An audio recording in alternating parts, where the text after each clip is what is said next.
بسم اللہ الرحمن الرحیم۔ میرے پسینے پر اپنا خون گرانے کو تیار رہتا ہے ہر گھڑی۔ ان دنوں میری بہن آسیہ کے ساتھ راولپنڈی جیل میں اپنی 13 بختی کے دن گزار رہا ہے۔ آبی اور آسیہ کے خیال نے مجھے افسردہ کر دیا تھا۔ کلیجہ کٹتا ہوا سا محسوس ہو رہا تھا، سانس میرے سینے میں اٹکنے لگا تھا۔ میری یہ کیفیت دیکھ کر لیزی نے افسردگی سے کہا، مجھے افسوس ہے جناب عالی، بے حد شرمندہ ہوں میں آپ سے، لیکن یقین کریں میرا مقصد آپ کی دل آزاری ہرگز نہیں تھا۔ میں نہیں جانتی تھی کہ میرا یہ سوال آپ کو اس قدر افسردہ اور ملول کر دے گا، ورنہ میں ہرگز نہ پوچھتی ان کے بارے میں۔ اف میرے خدا، میں تو سوچ بھی نہیں سکتی تھی کہ آپ کا دوست اور بہن ایسے اذیت ناک مرحلے سے گزر رہے ہیں۔ ہاں لیزی، تمہیں شرمندہ ہونے کی ضرورت نہیں ہے، اس میں تمہارا تو کوئی قصور نہیں ہے۔ میں اگر آبی کا ذکر نہ کرتا تو تم یہ سوال بھی نہ کرتی۔ اس میں تمہاری خطا ہی کیا ہے؟ وہ تو میری خام پارہ تقدیر ہے جو مجھ پر نشتر زنی کرتی رہتی ہے، اور اسی کے لگائے ہوئے زخم کبھی کبھی کسک دینے لگتے ہیں تو میں نڈال ہو جاتا ہوں۔ آپ تو بہت سنجیدہ ہو گئے جناب عالی، ہمت سے کام لیں، حالات کا مردانہ وار مقابلہ کریں، بالکل اسی طرح جس طرح اپنے دشمنوں کا مقابلہ کرتے ہیں۔ آپ تو موت کی آنکھوں میں آنکھیں ڈال کر اس کے مقابل آ جانے والے آدمی ہیں۔ کم از کم آپ پر یہ افسردگی کی چھاپ بالکل نہیں اچھی لگتی۔ وہ ٹھیک کہتی تھی، میں اس وقت کچھ زیادہ ہی رنجیدہ ہو گیا تھا، حالانکہ میں جانتا تھا اس طرح مسائل حل نہیں ہوا کرتے۔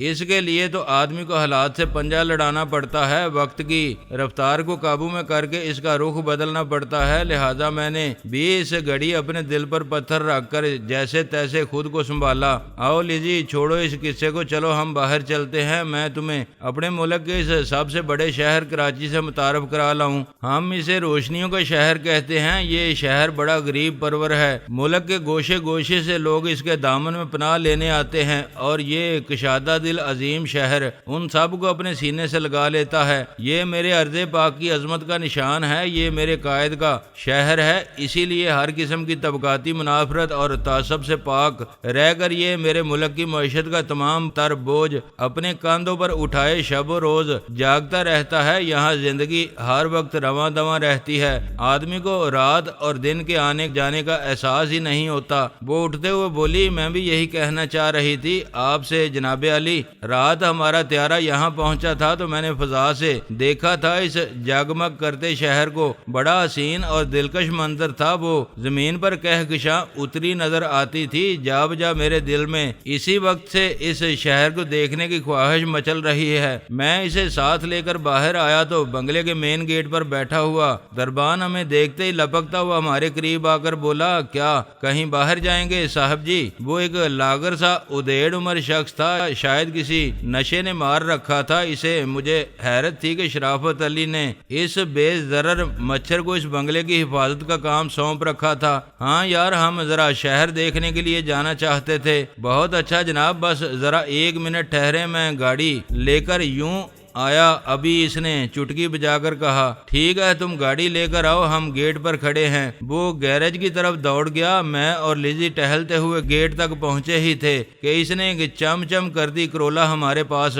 لا کر کھڑی کر دی، پھر جلدی سے نیچے اتر کر ہمارے لیے عقبی دروازہ کھول کر کھڑا ہو گیا۔ بولا، آئیں صاحب جی، تشریف رکھیں، آپ لوگ اندر۔ میں نے لیزی کو گاڑی میں بیٹھنے کا اشارہ کرتے ہوئے پوچھا، ادھر کوئی ڈرائیور شرائیور نہیں ہے ایسا جو پورے شہر سے واقف ہو؟ میں پہلے 2 بار آ چکا ہوں کراچی، مگر یار شہر کو دیکھنے کی مہلت نہ مل سکی کبھی۔ وہ اپنے سینے پر ہاتھ رکھ کر خادمانہ انداز سے آگے جھکا اور بولا، خادم حاضر ہے جناب، آپ فکر ہی نہ کریں، شہر کا کونا کونا دکھا لاؤں گا، ایسی ایسی جگہ دکھاؤں گا، جی خوش ہو جائے گا آپ کا، آپ کی میم صاحب کا بھی۔ ٹھیک ہے چلو پھر، مگر یہاں کون بیٹھے گا اس گیٹ پر؟ وہ جناب گلزمان ہے چوکیدار، آتا ہوگا، ابھی ادھر دکان سے نسوار لینے گیا ہے، مجھے بٹھا کر اوہ اچھا، میں تو تمہیں ہی چوکیدار سمجھ بیٹھا تھا۔ نہیں جناب، میں تو ڈرائیور ہوں، حضور صاحب نے آپ کی خدمت کے لیے مجھے یہاں بھیجا ہوا ہے۔ رات سے میں تو یہاں بیٹھے بیٹھے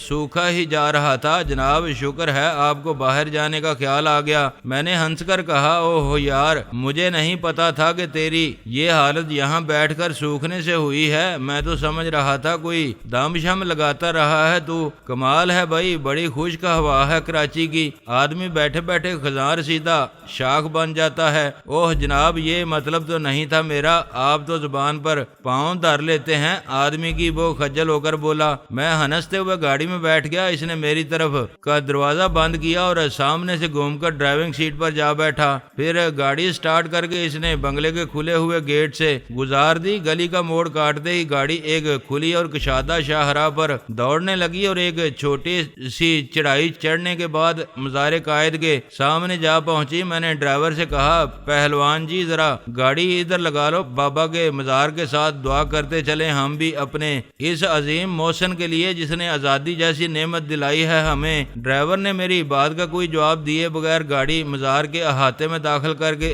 ایسی جگہ روک دی جہاں سے ایک سیدھا راستہ مزار کو جاتا تھا۔ میں لیزی کے ساتھ گاڑی سے اتر کر مزار کی طرف چل دیا۔ لیزی بولی، آپ نے ڈرائیور کو ناراض کر دیا ہے جناب، ایسی بات نہیں کہنا چاہیے تھی آپ کو اس سے۔ ہاں میں بھی محسوس کر رہا ہوں اس کی ناراضگی کو، مگر اس نے بات ہی ایسی کی تھی کہ میں اپنی زبان کو روک ہی نہیں سکا۔ خیر منا لیں گے اسے، ابھی واپس آ کر زیادہ دیر چپ نہیں رہ سکے گا۔ وہ خود بھی خاصا بتونی لگتا ہے، زبان میں کھجلی ہو رہی ہوگی خود اس کے بھی۔ لیزی نے کچھ کہنے کے لیے منہ کھولا ہی تھا کہ ہمارے بائیں جانب سے ایک آواز سنائی دی۔ کسی نے بڑے عامیانہ انداز میں آواز لگائی تھی، اوئے صدقے بھائی میرے بادشاہ، قربان جائیں تیرے، یہ میمڑی کہاں سے اٹھا لایا ہے پیارے، بڑا رنگ روپ دیا ہے اسے دینے والے نے۔ میں نے اور لیزی نے ایک ساتھ گردن گھما کے ادھر دیکھا۔ ایک جھاڑی کے ساتھ گھاس میں 4 بے فکرے جوان بیٹھے تھے۔ ان کے سامنے ایک کپڑا بچھا تھا جس پر کھانے پینے کا سامان اور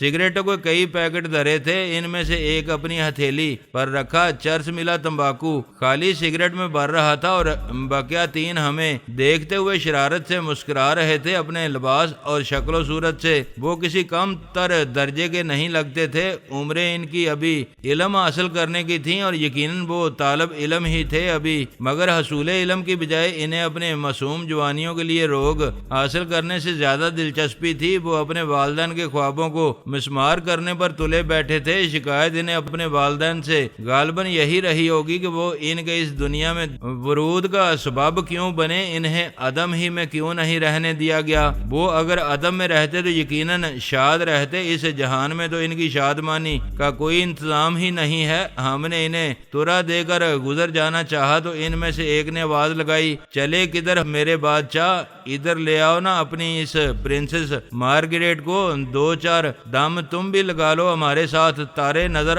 آنے لگیں گے بری دوپہر میں۔ میں چلتے چلتے رک گیا۔ الزبتھ نے میرا بازو کھینچتے ہوئے کہا، چلیں جناب علی، چھوڑیں انہیں، یہ بیچارے اپنے ہوش میں نہیں ہیں اس وقت۔ الزبتھ کی بات ان لوگوں نے بھی سن لی تھی، وہ جو سگریٹ بھرنے میں مصروف تھا۔ ایک دم گردن اٹھا کر الزبتھ کو دیکھتے ہوئے بولا، ابے یہ تیری پرنسس مارگریٹ تو فر اردو بول رہی ہے، ابے چپ کر الو، ایسے بانکے نواب کے ساتھ رہ کر اردو نہیں بولے گی تو کیا انگریزی میں عشق کرے گی اس سے؟ ہمیں دام لگانے کی دعوت دینے والے نے اپنے ساتھی کو ڈانٹا تو سب کہہ لگانے لگے۔ وہ اپنی جگہ سے اٹھ کر ہماری طرف بڑھتے ہوئے بولا، مائی ڈیئر پرنسس، یہ دیکھیں مجھے، غور سے دیکھیں، میں پوری طرح ہوش میں ہوں، اپنے ان سالے گاس برے سگریٹوں میں نشہ ہوتا ہی کہاں ہے، آزما کے دیکھ لو تم اسے۔ اس نے قریب آ کر الزبتھ کا ہاتھ پکڑ کر اسے اپنی طرف کھینچا۔ لیزی نے میرا بازو چھوڑ کر اس کا وہ ہاتھ پکڑ لیا جس سے وہ اسے اپنی طرف کھینچ رہا تھا۔ پھر پلک جھپکتے میں وہ کلا بازی کھاتا ہوا زمین پر جا گرا۔ میں سمجھ ہی نہیں سکا تھا کہ یہ اچانک کیا ہو گیا۔ اس کے گرتے اس کے تینوں ساتھی اس پر کہے لگانے لگے۔ اپنے ساتھیوں کے کہے سن کر اس کا پارا ایک دم چڑھ گیا۔ وہ چند لمحے قہر آلود نگاہوں سے انہیں دیکھتا رہا، پھر اس نے سر گھما کے لیزی کو دیکھا۔ وہ مسکراتی نظروں سے اسے دیکھتے ہوئے بولی، تم تو کہتے تھے میں نشے میں نہیں ہوں، پھر یہ تمہارے قدم کیوں اکھڑ گئے؟ تم سے تو سیدھا کھڑا بھی نہیں ہوا جا رہا ہے۔ وہ دانت کچکچا کے تیزی سے اٹھتے ہوئے بولا، سور کی بچی، میں بتاتا ہوں تجھے پیر کیسے اکھڑ گئے۔ وہ لیزی پر جھپٹ پڑا۔ لیزی مجھ سے چند قدم دور چلی گئی تھی۔ اسے یوں دیوانوں کی طرح جھپٹتے دیکھ کر وہ ایک دم نیچے بیٹھ گئی اور بجلی کی سی تیزی سے دونوں ہاتھ آگے کر کے اسے اپنے ہاتھوں پر روک کر اٹھ کھڑی ہوئی۔ اس کے اٹھتے ہی وہ اس کے اوپر سے اڑتا ہوا لیزی کے پیچھے جا گرا۔ اس بار وہ کمر کے بل گرا تھا اور اب کمر پکڑے زمین پر لوٹ رہا تھا۔ چوٹ کچھ ایسی آئی تھی اسے کہ اٹھ کر کھڑا نہیں ہوا جا رہا تھا۔ اس سے میں حیرت سے درد سے تڑپتے ہوئے اس نوجوان کو دیکھ رہا تھا، مگر لیزی اس کے ساتھیوں کی طرف مڑ گئی تھی۔ وہ تینوں اپنے ساتھی کا حشر دیکھ کر کھڑے ہو گئے تھے۔ غصے اور جوش سے ان کی مٹھیاں بنچی ہوئی تھیں اور وہ آہستہ آہستہ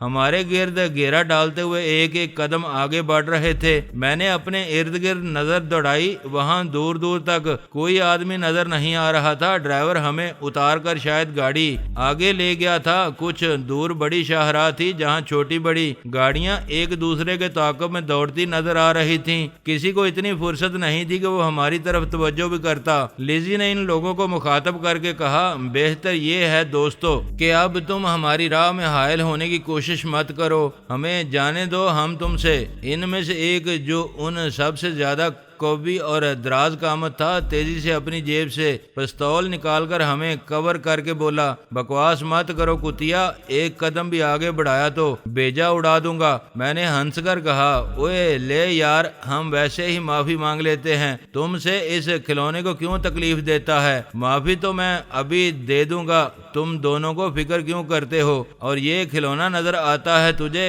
کھوتے، نام جانتا ہے تو اس کھلونے کا؟ اوہ نہیں جناب، سانو تے کچھ پتہ ہی نہیں، یہ ہے کی شے، کچھ آپ ہی دس دو جی، کی نائے اس دا مذاق اڑاتا ہے باس کا تو کنجر کی اولاد، اس کے دوسرے ساتھی نے غضبناک لہجے میں کہا اور مجھ پر جھپٹ پڑا۔ اس نے میرے قریب آ کر اپنا دایاں ہاتھ آگے کیا تو مجھے پتا چلا اس کے ہاتھ میں ایک تیز دار خنجر دبا ہوا تھا۔ میں نے اسے خالی ہاتھ جان کر اپنے اتنے قریب آنے کا موقع دے دیا تھا کہ اب میرے پاس اس کے خنجر سے بچنے کا کوئی راستہ نہیں رہا تھا، لیکن اس سے پہلے کہ وہ خنجر میرے جسم کے کسی حصے میں اترتا، لیزی چیتے کی طرح اس پر جھپٹی اور اسے رگیدتی ہوئی اپنے ساتھ لیتی چلی گئی۔ میں اس آفت ناگہانی سے سنبھلا تو اس پستول بردار نے میری کمر سے پستول کی نال لگا کر حکم دیا، اس انگریز کی بچی کو روکو ورنہ گولی مار دوں گا تمہیں۔ میں نے آہستہ سے مڑ کر اس کا پستول والا ہاتھ الگ جھٹکتے ہوئے کہا، اسے رکھ لے یار، کیوں مذاق کر رہا ہے؟ اسی وقت اس کا ایک ساتھی یوں اس پر آ کر گرا جیسے کسی نے اسے اٹھا کر اس پر پھینک دیا ہو۔ وہ دونوں ایک دوسرے سے الجھ کر نیچے گرے تو لیزی نے ایک بار پھر اپنا میرا بازو تھام کر مجھے کھینچنا شروع کر دیا۔ یہاں سے بھاگ چلیں جناب علی، کوئی مصیبت نہ کھڑی کر دیں یہ ہمارے لیے۔ ہاں جی چلو، یہ تو کمبل ہی ہونے لگے ہیں۔ ہم واپس جانے کے لیے مڑے تو وہ پستول بردار پھر ہمارے راہ میں حائل ہو گیا۔ خبردار بھاگنے کی کوشش نہ کرنا، یہ کمبل تمہیں اتنی آسانی سے چھوڑنے والا نہیں ہے۔ میں نے ضد ہو کر کہا، او بڑے بھائی، آخر تو چاہتا کیا ہے؟ میں چاہتا ہوں جانے سے پہلے اس کا حساب برابر کر کے جاؤ، جس کی کمر توڑی ہے اس میمڑی نے۔ اور یہ حساب برابر کیسے ہوگا پیارے بھائی؟ ایسے کہ اب یہ میمڑی ہمارے ساتھ جائے گی اور اس وقت تک تیمارداری کرے گی اس کی جب تک یہ ٹھیک نہیں ہو جاتا۔ اس دوران ہم بھی کچھ خدمت لیتے رہیں گے اس سے۔ میں نے پوری قوت سے الٹا ہاتھ گھما کے اس کے منہ پر مارا، سور کی اولاد، میں کرتا ہوں خدمت تیری۔ وہ الٹ کر پیچھے گرا، پستول اس کے ہاتھ سے نکل کر الگ جا گرا تھا۔ اسے اس کے دوسرے ساتھی نے جھپٹ کر اٹھایا اور اس کا رخ میری طرف کر کے لبلبی دبانے کی کوشش کرنے لگا، لیکن اپنی تمام تر کوشش کے باوجود وہ اس کی لبلبی کو ذرا بھی جنبش دینے میں کامیاب نہ ہو سکا۔ میں اس نیچے گرنے والے کو گریبان سے پکڑ کے اٹھایا اور دونوں ہاتھوں پر اٹھا کر اس پر دے مارا جس کے ہاتھ میں پستول تھا۔ اسی وقت ایک کرخت آواز ابری، خبردار اپنے اپنے ہاتھ اٹھا لو اور کوئی بھاگنے کی کوشش نہ کرے۔ میں نے مڑ کر دیکھا 10-12 رائفل بردار سپاہی ہمارے گرد بندوقیں تانے گھیرا ڈال رہے تھے اور ان کا ایک افسر ریوالور تانے ہمارے قریب کھڑا تھا۔ میں نے اسے دیکھ کر کہا، یہ انہیں سنبھالیں چودھری صاحب، یہاں مزار قائد کے زیر سایہ لوگوں کو لوٹنے کے لیے بیٹھے ہیں۔ اس نے سر سے پیر تک میرا جائزہ لیتے ہوئے کہا، تم کیا آئی جی لگے ہو یہاں جو مجھے یوں حکم دے رہے ہو؟ یہ تو ہم دیکھیں گے کون کسے لوٹ رہا تھا یہاں، میں حکم تو نہیں دے رہا آپ کو جناب، میں نے تو مجرموں کی نشاندہی کی تھی۔ اوے چپ کر جا بے، ٹار نہ کر زیادہ۔ اس اکیلی میم کو دیکھ کر لوٹنے کی کوشش کر رہا تھا اور اب الزام لگا رہا ہے ان بچوں پر۔ یہ تجھے لٹیرے دکھائی دیتے ہیں بدماش؟ جناب یہ کیا کہہ رہے ہیں آپ بغیر کسی تحقیق یا تفتیش کہ یہ الزام کیسے لگا رہے ہیں آپ مجھ پر؟ اوے تفتیش کے بچے، اندھا سمجھتا ہے تو ہمیں مجرم کو، تو ہم اس کی خوشبو سے پہچان لیتے ہیں۔ ہاں جناب میں جانتا ہوں بڑا تجربہ ہے آپ کو اس کا، مگر اس وقت آپ کی ناک کچھ خراب معلوم ہوتی ہے، بہت غلط جگہ ہاتھ ڈال بیٹھے ہیں آپ۔ اتنی نرم غذا نہیں ہے ہم جسے آپ چبائے بغیر نکل سکیں۔ اسی وقت لیزی بھی میرے قریب آ کر کھڑی ہو گئی۔ اس نے میری حمایت کرتے ہوئے کہا آپ کو غلط فہمی ہوگی آفیسر، یہ مجرم نہیں ہے، یہ تو میرے ساتھی ہیں، منگیتر ہیں یہ میرے۔ ہمیں ان چاروں نے گھیرنے کی کوشش کی تھی اور بے وجہ ہی بھیڑ گئے تھے یہ ہم سے، بہرحال ہم نے انہیں اچھا سبق دے دیا ہے۔ لیزی کے بیان نے اس افسر نما پلسیہ کا لہجہ ہی بدل دیا۔ وہ معذرت کرتے ہوئے بولا معاف کیجئے جناب، غلط فہمی ہو گئی تھی ہمیں۔ اب دیکھے نا آج کل چور اچکے بھی شریفوں جیسی شکل بنائے پھرتے ہیں، ایسے میں دھوکہ تو ہو ہی جاتا ہے نا، آخر ہم بھی انسان ہی ہیں۔ ٹھیک ہے میں نے چڑ کر کہا، میرا تو بڑا پرانا یارانہ تھا، ان پولیس کے بہروپیوں سے بڑے رنگ دیکھ رکھے تھے میں نے، ان کے گرگٹ تو بس یوں ہی مفت میں بدنام ہو گیا ہے کسی وجہ سے، ورنہ رنگ بدلنے میں تو ان سے زیادہ ماہر کوئی ہو ہی نہیں سکتا۔ یہ تو میں اس کی تن فن دیکھ کر ہی سمجھ گیا تھا کہ وہ لڑکے انہوں نے وہاں چارے کے طور پر بٹھائے ہوئے تھے، اور اس گھڑی لیزی کا غیر ملکی ہونا کام آ گیا تھا میرے۔ اگر وہ کوئی مقامی عورت ہوتی تو اس کی بھی کوئی دلیل کارگر نہیں ہوتی، اور کچھ نہیں تو شاہراہ عام پر نازیبا حرکات کی دفعہ تو لگا ہی دیتے وہ ہم پر۔ انہوں نے ان چاروں کو گھیر کر ہمارے سامنے لا کھڑا کیا۔ انسپیکٹر نے انہیں ڈانٹتے ہوئے کہا اوے شرم نہیں آتی تمہیں؟ ایسے اعلیٰ خاندان کے ہو کر اتنی گھٹیا حرکتیں کرتے ہو تم لوگ، نام ڈبوتے ہو والدین کا اپنے۔ وہ چاروں اپنے اپنے ہاتھ جوڑ کر گگیانے لگے، ہمیں معاف کر دیں انسپیکٹر صاحب، غلطی ہو گئی جناب، آئندہ کبھی نہیں کریں گے، ہم وعدہ کرتے ہیں۔ اب کبھی دیکھیں آپ تو جو چاہیں سزا دے دیں ہمیں، بس اس بار معاف کر دیں۔ معافی ہم سے نہیں ان سے مانگو جنہیں تم نے پریشان کیا ہے، یہ معاف کر دیں تو ٹھیک ہے، ورنہ تو میں کیا کر سکتا ہوں، میں تو تھانے لے جا کے پرچہ کاٹ دوں گا تم چاروں کا۔ نہیں جناب ایسا نہ کریں، مر جائیں گے ہم تو بالکل۔ پھر وہ چاروں میری اور لیزی کی خوشامد کرنے لگے، آپ دونوں ہمیں بچا لیں، ہم آپ سے وعدہ کرتے ہیں آئندہ کبھی ایسا مذاق نہیں کریں گے کسی سے۔ مذاق؟ لیزی نے چونک کر انہیں دیکھا تو یہ مذاق کیا تھا تم لوگوں نے ہم سے؟ بس یوں ہی ذرا سا مذاق کیا تھا ہم نے، تو کیا خبر تھی کہ بات یوں بڑھ جائے گی؟ لیزی نے ہنستے ہوئے مجھ سے کہا اوہ جناب عالی، سنا آپ نے، یہ تو مذاق کر رہے تھے ہم سے، آپ خواہ مخواہ میں سنجیدہ ہو گئے،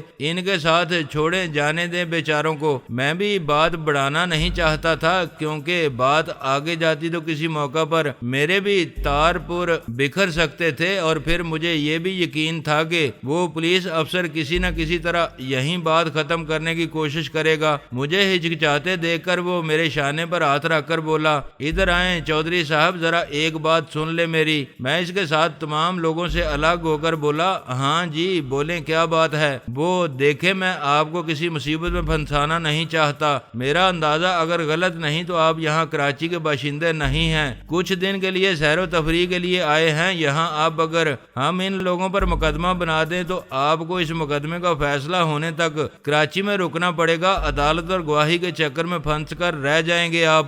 پھر یہ یقینی بات نہیں ہے کہ ان لوگوں کو سزا بھی ہو ہی جائے، یہ یہاں کے بڑے بااثر لوگوں کے لڑکے ہیں، آپ کے لیے بڑی پریشانیاں کھڑی ہو جائیں گی، میری بات مانیں تو مٹی ڈالیں جی ان کمینوں پر۔ ویسے ہی آپ لوگوں نے کم سزا تو نہیں دی ہے انہیں، میں اور تھوڑی سی ڈانٹ ڈپٹ کر دوں گا تو آئندہ کے لیے سبق ہو جائے گا انہیں۔ ٹھیک ہے یار، جو تمہارے جی چاہے کرو، مجھے کوئی واسطہ نہیں ہے ان سے۔ نہیں جناب، میں نے اپنی طرف سے کیا کرنا ہے ہوگا تو وہی جو آپ چاہیں گے، میرا بھی یہی خیال ہے، دفع ہی کرو یار اس قصے کو، میں کہاں خوار ہوتا پھروں گا۔ ٹھیک ہے تو پھر میں ان کے ذرا کان کھینچ کر بگا دیتا ہوں، انہیں آپ جائیں اپنی بیگم صاحبہ کو ساتھ لے کر آپ کے سامنے، میں انہیں سمجھا نہیں سکوں گا صحیح طور پر۔ بہت اچھا، پھر مجھے اجازت دیں آپ۔ میں نے اسے ہاتھ ملایا اور لیزی کو ساتھ لے کر واپسی کے راستے پر چل پڑا۔ ڈرائیور نے گاڑی خاصے فاصلے پر باہر جانے والے راستے کے بالکل قریب کھڑی کی ہوئی تھی۔ ہم گاڑی کے پاس پہنچے تو دیکھا وہ اگلی دونوں نشستوں پر لیٹا بے خبر سو رہا تھا۔ میں نے اسے پکڑ کر ہلایا تو وہ ایک دم ہڑبڑا کر اٹھ بیٹھا۔ میں نے ہنستے ہوئے کہا، اب اٹھ جا میرے بھائی، ہمیں آگے بھی جانا ہے، یہاں قیام کی غرض سے نہیں آئے ہیں ہم۔ وہ سنبھل کر ڈرائیونگ نشست پر سیدھا ہو کر بیٹھتے ہوئے بولا، بیٹھیں صاحب، یہ سالی نیند نہ وقت دیکھتی ہے نہ جگہ، بس جہاں اکیلا بیٹھا دیکھتی ہے آ کر دبوچ لیتی ہے۔ بڑا پریشان کیا ہے جی اس نے۔ افیون کتنی کھاتا ہے بھائی تو دن میں؟ وہ کہاں صاحب جی، ملتی کہاں آج کل، 10 کی خوشامد کرو تو آدھا یا پاؤ تولا مل جاتی ہے، اسی لیے تو بدن اور بھی ڈھیلا رہنے لگا ہے۔ اس نے گاڑی سٹارٹ کر کے سڑک پر ڈال دی تھی۔ میں نے کہا، تم گاڑی میں پڑے اس کالی مائی کا سپنا دیکھ رہے تھے اور وہاں بدماشوں نے آ گھیرا تھا ہمیں، پولیس اگر بر وقت نہ آ جاتی تو پتہ نہیں کیا حشر ہوتا آج ہمارا۔ کیا کہہ رہے ہیں صاحب، ایسا کیسے ہو سکتا ہے؟ ہمارے صاحب کے تو نام سے بڑے بڑے بدماش کانپنے لگتے ہیں، ان کے مہمانوں پر ہاتھ ڈالنے کی ہمت کون کر سکتا ہے؟ ہمارے ماتھے پر تو نہیں لکھا کہ ہم کس کے مہمان ہیں۔ وہ تو ٹھیک ہے صاحب جی، پر آپ نے انہیں بتایا کیوں نہیں؟ ہاتھ جوڑ کے کھڑے ہو جاتے سالے۔ چلو اب آگے کبھی ایسا موقع آیا تو یہ بھی کر کے دیکھ لیں گے۔ بالکل بالکل ایسا ہی کریں آپ، کوئی مائی کا لال انگلی نہیں لگا سکتا آپ کو۔ وہ ہمیں مختلف گلیوں اور شاہراہوں سے گزارتا ہوا تارک روڈ پر جا نکلا۔ وہاں پہنچ کر مجھے اچانک فردوسی بیگم یاد آ گئی۔ بڑی تورا دار عورت تھی وہ اور رکھ رکھاؤ کا بڑا سلیقہ تھا اسے، اس نے برے وقت میں بڑا ساتھ دیا تھا میرا۔ میں نے ڈرائیور سے کہا، یار ذرا ادھر کیفے لبرٹی کے ساتھ گاڑی لگا لے، یہاں میری ایک بہت پرانے جاننے والے رہتے ہیں، ادھر آ ہی گئے ہیں تو میں ان سے ملتا چلوں کھڑے کھڑے۔ یہ تو بہت اچھی بات ہے جناب، آدمی کو اپنے دوستوں اور ہمدردوں سے ملتے جلتے رہنا چاہیے، تعلقات کی تجدید ہوتی رہتی ہے۔ اس طرح اور کوئی کسی کو بھول نہیں پاتا، آدمی آدمی کا دارو ہوتا ہے صاحب، جہاں کوئی چیز کام نہیں آتی وہاں آدمی ہی کام آتا ہے آدمی کے۔ اس نے گاڑی ایک طرف سڑک کے کنارے لگا لی۔ میں نے لیزی سے کہا، بس 10 منٹ لگیں گے مجھے، تم بیٹھو میں ابھی واپس آتا ہوں۔ ہاں ہاں ضرور جائیں آپ، لیکن یہ خیال رکھیں پھر کسی کے پھٹے میں پیر نہ اڑا بیٹھیں۔ میں نے گاڑی سے اترتے ہوئے ہنس کر کہا، اردو تو تم ایسی با محاورہ بولتی ہو لیزی بیگم، جیسے ہمارے ہر طبقے کے لوگوں کے ساتھ خاصی اٹھک بیٹھک رہی ہو تمہاری۔ یہ سب اس جمیلہ توسی کی مہربانیوں کا نتیجہ ہے جناب علی، بڑی محنت کی ہے اس نے مجھ پر، یار کمال شے ہے وہ تمہاری جمیلہ توسی۔ مجھے افسوس ہے اس کے ساتھ زیادہ وقت نہیں گزار سکا، اس کی صلاحیتوں کو جاننے اور پرکھنے کا موقع ہی نہ مل سکا مجھے۔ میں اس گلی میں داخل ہو گیا جہاں فردوسی بیگم کا فلیٹ ہوا کرتا تھا۔ اچھی خاصی تبدیلی آ چکی تھی اس عرصے میں، اس پورے علاقے میں دکانیں ہی دکانیں دکھائی دینے لگی تھی وہاں، اور ایسی ایسی اشیاء بڑی پڑی تھیں ان دکانوں میں جن پر نظر پڑتی تھی تو ہٹنے کا نام ہی نہیں لیتی تھی۔ خریداروں کا بھی بے پناہ ہجوم تھا ان میں، زیادہ تعداد جدید فیشن کی دلدادہ ایسی خواتین کی نظر آتی تھی جن کے سرپرستوں کو بغیر ہاتھ پیر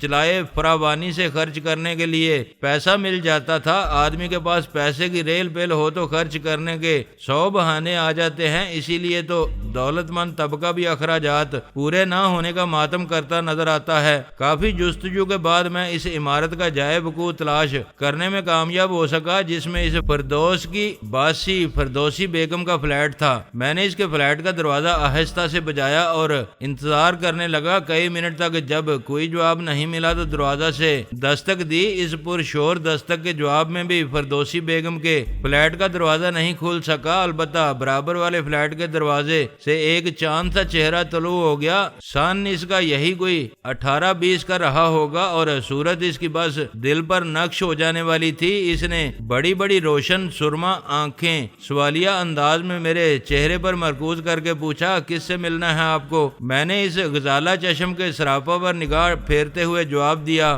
وہ بی بی میں آپ کی پڑوسن فردوسی بیگم سے ملنے آیا ہوں۔ اچھا، وہ ایک ادا سے اپنی چشمے غزالہ کو حرکت دیتے ہوئے بولی، کیوں ملنا چاہتے ہیں آپ آنٹی سے؟ کیا رشتہ ہے آپ کا ان سے؟ اس کے اس سوال پر میرے دماغ کی رگیں تن جانا چاہیے تھیں، مگر وہ ایسی کہاں تھی کہ اس کی کسی بات پر پیشانی شکن آلود ہو سکتی۔ اسے تو سختی سہنے کے لیے تخلیق ہی نہیں کیا گیا تھا۔ اس کا سوال سن کر میرے ہونٹوں کی مسکراہٹ اور گہری ہو گئی۔ کیا کریں گی آپ یہ پوچھ کر؟ جب آنٹی آئیں گی تو انہیں بتا دوں گی میں، اس نے معصومیت سے کہا اور دھیرے سے ہنس دی۔ دانت اس کے شفاف موتیوں کی طرح ترتیب سے جمے ہوئے تھے، کسی ٹوتھ پیسٹ کا بہترین اشتہار بن سکتی تھی وہ۔ مگر تم نے مجھے یہ تو بتایا ہی نہیں کہ تمہاری آنٹی گئی کہاں ہے؟ ارے یہ تو میں بھول ہی گئی، اس نے کہا اور کھلکھلا کر ہنس پڑی۔ چہرہ اس کا گلنار ہو گیا اور آنکھوں میں دیے سے جل اٹھے تھے۔ گلے میں جھولتے ہوئے برائے نام دوپٹے کا ایک کونا منہ میں ٹھونس کر اس نے اپنی ہنسی پر قابو پایا، پھر مسکراتے ہوئے بولی، اللہ کیا سوچتے ہوں گے آپ کہ کیسی مسٹری دیوانی ہوں میں۔ اس کی ایک ایک ادا یہ سمجھا رہی تھی مجھے کہ میرا واسطہ عورت کی کس قسم سے پڑ گیا ہے، لیکن میرے پاس اتنا وقت نہیں تھا اس گھڑی کہ میں اسے منزل مراد کا پتہ سمجھانے بیٹھ جاتا، لہذا میں نے اسی کے سے انداز میں مسکراتے ہوئے کہا، میں آپ جیسی پری چہرہ کے بارے میں ایسا کیسے سوچ سکتا ہوں؟ چلیں آپ اب بتا دیں۔ اف اللہ، آپ تو بڑی پیاری باتیں کرتے ہیں۔ آئیں نہ ادھر بیٹھ جائیں، ہمارے یہاں آنٹی آئیں گی تو مل لیجئے ان سے۔ آنٹی کے مہمان ہمارے لیے کوئی غیر تو نہیں ہے نا؟ مگر بی بی آپ نے مجھے ابھی تک یہ نہیں بتایا کہ آپ کی آنٹی گئی کہاں ہے؟ میرا خیال ہے ان کے آفس کا تو وقت نہیں ہے، یہ دفتر سے تو وہ 3 بجے تک آ جاتی ہیں۔ جی ہاں، دفتر سے وہ آ جاتی ہیں اس وقت تک، مگر آج ان کے آفس میں کوئی پارٹی ہے، لہذا رات تک ہی آئیں گی وہ۔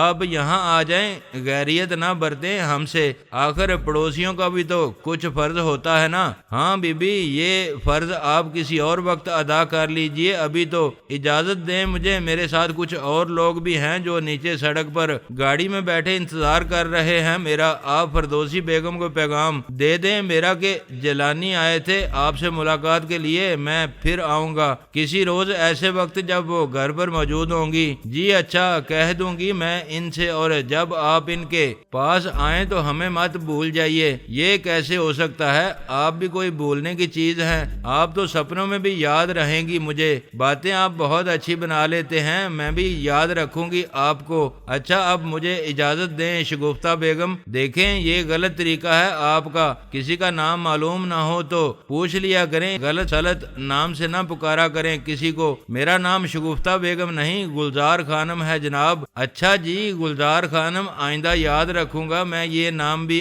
آپ کا۔ میں جلدی سے وہاں سے نکل کے بھاگا، اگر اس کی اجازت حاصل کرنے کا انتظار کرتا تو وہ یوں ہی بات سے بات پیدا کرتی چلی جاتی۔ اس فن میں بڑا ملکہ حاصل تھا اسے، آدمی کی نکیل پکڑ کر اسے اپنی مرضی کے مطابق ہانکنا اسے خوب آتا تھا۔ تھی بھی وہ ایسی ہی گلو گلزار کے آدمی کا خود بخود جی چاہنے لگتا تھا اپنی باغیں اس کے حوالے کر دینے کو، مگر میرے پاس اتنی فرصت کہاں تھی۔ میں اس سمے اس کی قصیدہ خوانی کرنے بیٹھ جاتا۔ ڈلتی شام کے سائے لمبے ہوتے جا رہے تھے۔ شرافت علی شام کو ملنے کا کہہ کر گیا تھا، چنانچہ مجھے اب جلد از جلد اپنے ٹھکانے پر واپس پہنچ جانا چاہیے تھا۔